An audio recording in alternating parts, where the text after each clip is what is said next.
Welcome to Inclusive Education IRL. Today's episode is going to be about banned books. Why the heck are they banning our books for? That's what I want to know. In response to people talking about race, we had critical race theory being a thing. Like, more than a year is still a thing. But since no one can really decide exactly what it is and what it isn't, and how to enforce it, in turn ban it, that movement kind of shifted more to the local level, and concerned parents that are funded and backed by real corporations like Manhattan Institute, I think like Walgreens was just like big corporations are giving money to these people to kind of lobby for it. But parents can effectively go to school board meetings and petition for books to be banned. And the biggest reason why books that are being targeted currently are, like, they were fine a few years ago, like 5 years ago.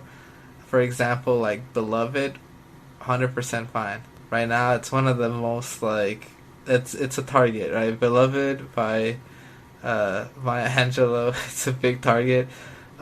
It's as close as canon reading that you can get to without being like an old white man.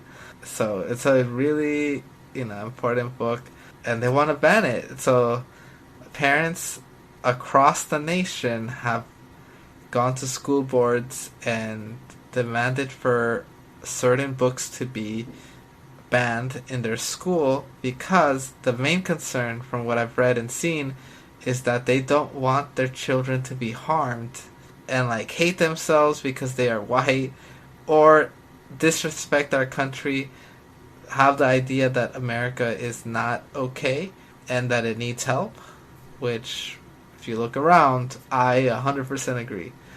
And that's just not about race. Like, they're going after basically any identity, any different gender identity or like sexual orientation that isn't heteronormative. Like, they're going after. So there's like a bunch of children's books that are like LGBTQIA friendly, and they are like going after them too, K through 12. So it's not just the big kids. But the main book that has really been a huge target for them has been the 1619 Project, which was a series of essays that was like funded by the New York Times, and they kind of went back and looked at how slavery as an institution came about and the effects it had in our country, and how like it was actually a huge part of the Civil War, like trying to maintain slavery and whatnot. So that is upsetting to a lot of people. But now this is the first concerted effort we have to kind of ban it from schools, which is kind of ridiculous because I've only seen pictures of the book itself, and that book looks beefy. It looks like a textbook.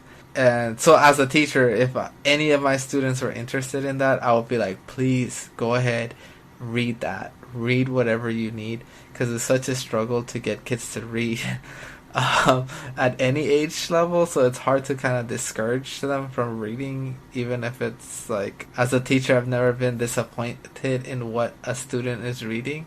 If anything, it gives us something to talk about besides like the flavor of the day or whatever trend is happening. So just for context, like, there has been books in our glorious country. We are always trying to ban them. Different groups are trying to ban them. The left is trying to ban recently, like Huckleberry Finn, because of like racist depiction.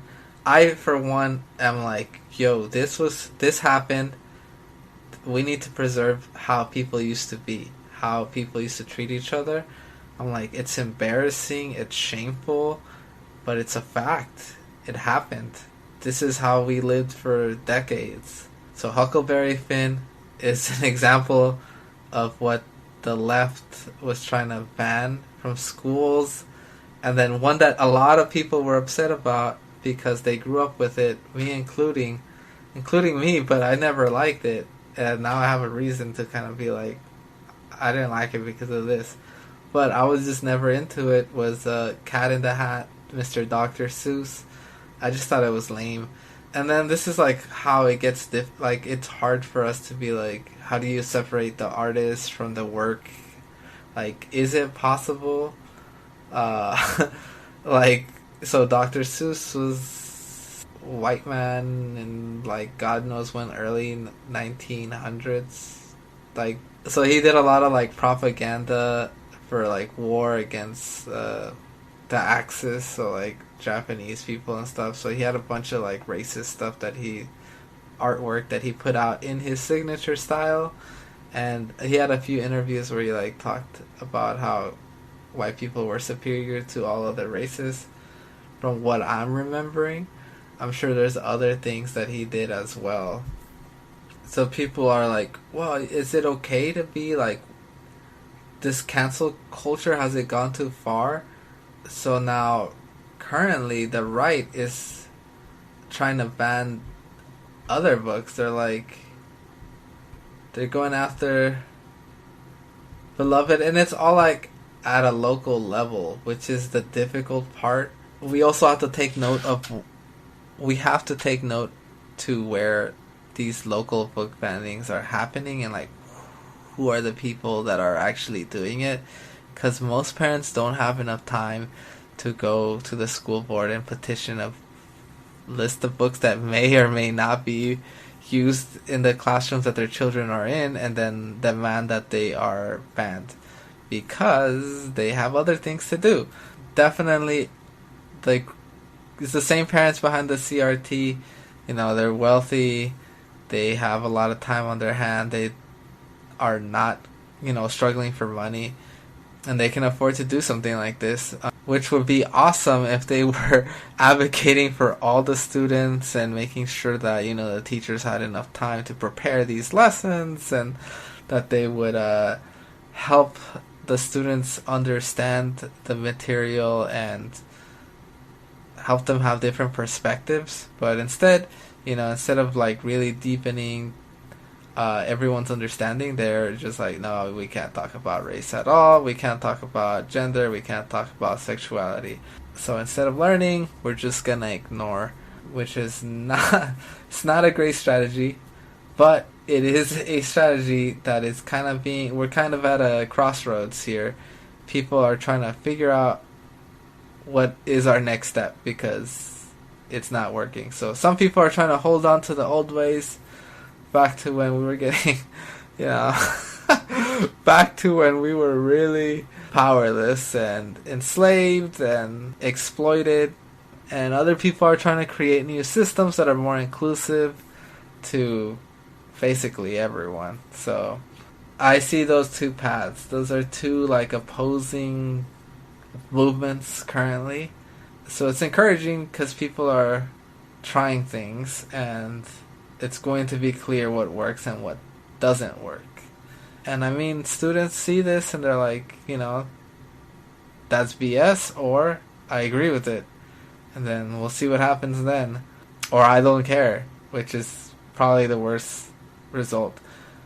But young people actually want to have these conversations because people keep dodging them. Like, adults in their life dodge them. So if you're not a young person, just try to talk to them about what they're dealing with and see what's happening, because they have different perspectives. I've learned so much from Gen Z, so much.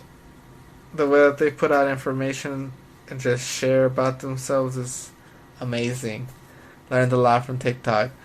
But to kind of wrap this up, critical race theory and the banned book list movement that's happening right now, it's hyper local, loosely organized.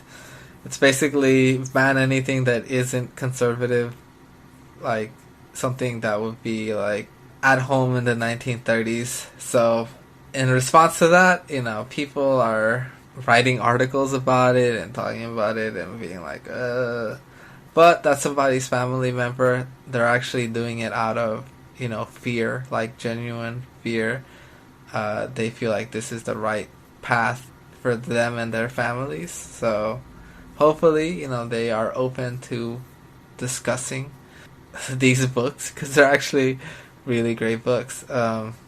So, and that's, I mean, books are books. Like, there's some books that are known for certain things, but actually talking about art more than saying that it's good or bad is a skill that we need to learn. And it's kind of hard to do because in our society now, we scroll past so many images and hear so many different music, and it's just so much to kind of take in at once that it's hard to just focus and talk about like one piece of art. I just wanted to add that the irony of there being banned books in America, which is supposed to be all about freedom of expression, is just, it's so frustrating to experience and to see, because some of the books that are highly regarded as like American literature are about how sometimes there's banned books and how that's bad. I'm thinking about like 1984 and like Animal Farm and all these other books that have similar themes about, being controlled and whatnot. So I think it's so wild that is actually the reality that we're living in now, and how people just kind of roll with it. They're like, we need this, or that's not important. Who cares if they ban a few books? Because I, for one, highly value books. I have learned so much from them, and I want to continue learning from them, and I want to continue spreading what I learned. That's why I make a podcast. Kind of just let y'all know what I've been thinking about. Hopefully, it's helpful to somebody out there. So, given that, thank you for listening to this whole episode. This has been the Critical Race. This has been the Inclusive Education IRL podcast. We got transcripts up for this podcast. We have a Twitter account. So if you're listening to this, tweet at me. It's in the show description. And please rate this 5 stars in Apple Podcasts. I would love it. Thank you so much for listening. I appreciate you. I hope you have a wonderful rest of your day. Thank you.